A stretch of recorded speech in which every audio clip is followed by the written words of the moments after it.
Have you ever walked into a room, looked around, and thought, how did I end up on this planet? Not in a dramatic way, not in a I hate everyone way, but in a quiet, bone-deep, soul-level way. Like you're fluent in a language nobody else remembers speaking. Here's the part nobody tells you.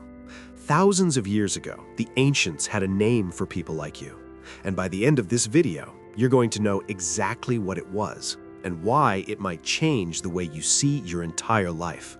Let's go back.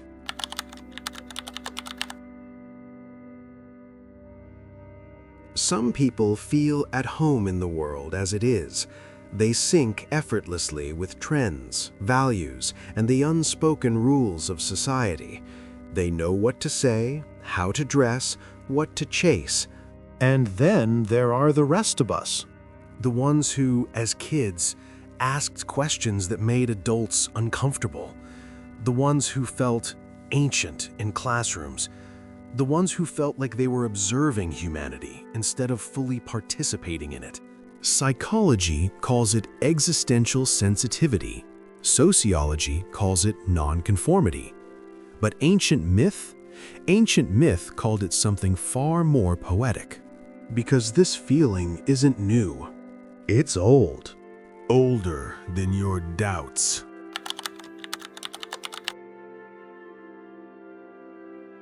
Let's start with Plato. In his myth of the soul, he describes human beings as divine souls who once lived among the stars, contemplating eternal truths before falling into physical bodies. According to Plato, some souls fell harder than others. Some forgot everything when they entered the material world. But a few remembered. These were the souls who felt restless, who sensed that the world of material success, status, and survival wasn't the whole story. They were haunted by something higher, something just out of reach. Plato didn't call them strange. He called them philosophers, lovers of wisdom, people with a homesickness for heaven. But here is where it gets interesting. Plato wasn't the only one who noticed this pattern.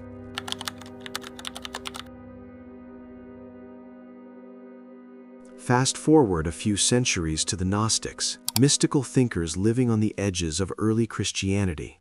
They believed something radical. They believed some humans carried a divine spark, a fragment of higher reality trapped in a dense, forgetful world. To them, the problem wasn't that you were broken. The problem was that you were awake in a world that preferred sleep. If you've ever felt like you're operating on a different frequency, like small talk drains you, but deep conversation fuels you, like you're here to remember something you can't quite name. That's exactly how they described it. Not chosen. Not superior. Just aware. And awareness, historically, has always felt lonely.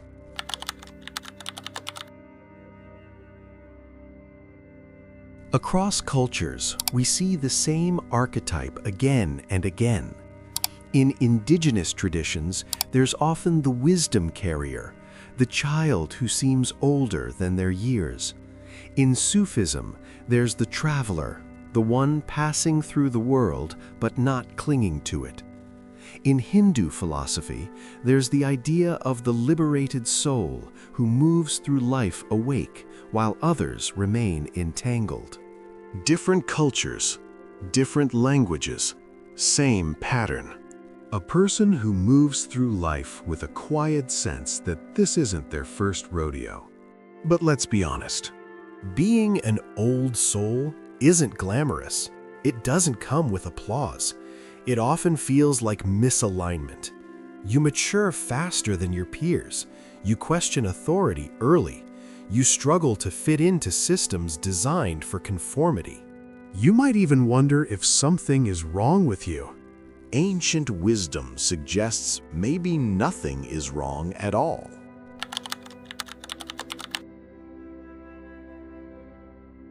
Now let's zoom out even further.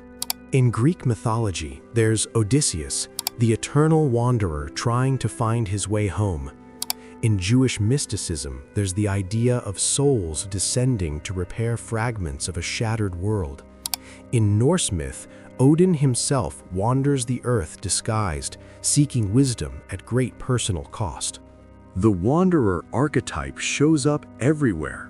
And it isn't about being lost. It's about being on a mission. That's a powerful reframe, because feeling like you don't belong can either turn into isolation or initiation. The ancients believed some people felt out of place not because they were misplaced, but because they were pathfinders, edgewalkers, early adopters of consciousness, the ones who question the tribe so the tribe can evolve. But let's ground this. You don't have to believe you're a literal star soul who fell from another dimension. This isn't about escaping reality. It's about understanding how myth and psychology overlap. Carl Jung argued that myths are not primitive fairy tales.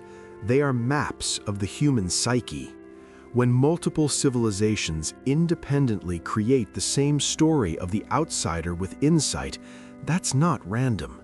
That's pattern recognition. Some people are wired with higher sensitivity, deeper pattern awareness, and stronger existential curiosity. Research today even shows that certain temperaments are more attuned to complexity and nuance. In a fast, noisy, surface-level world, that wiring can feel alien. But it's not alien. It's rare. And rare things often feel alone before they feel valuable. Here's the shadow side, though. When you grow up feeling different, you often try to shrink yourself. You learn to mask, to soften your questions, to laugh at jokes that don't land, to chase goals that don't actually excite you. You trade depth for approval, but the longer you suppress that inner knowing, the heavier it gets. Ancient traditions warned about this. In Greek thought, ignoring your inner guiding spirit led to inner chaos.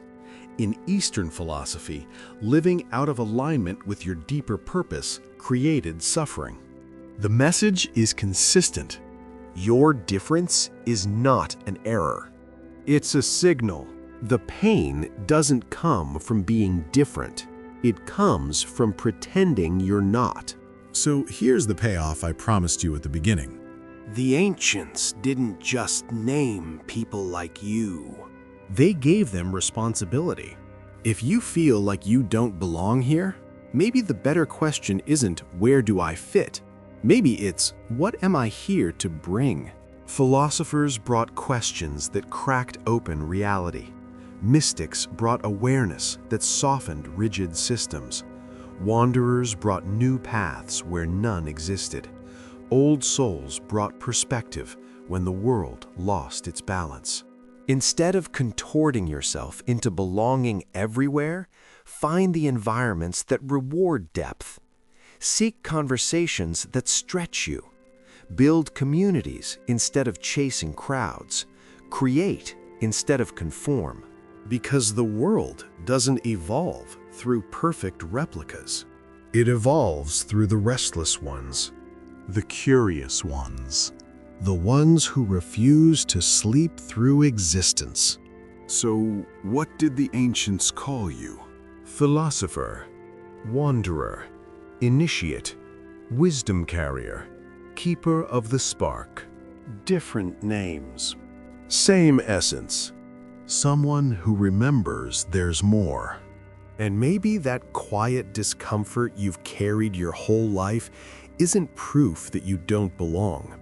Maybe it's proof that you're here to build something new. If this resonated, you'll love the next video where we break down the psychology of feeling too deep for modern society and how to turn it into your greatest strength. Subscribe if you're ready to go deeper, and I'll see you there.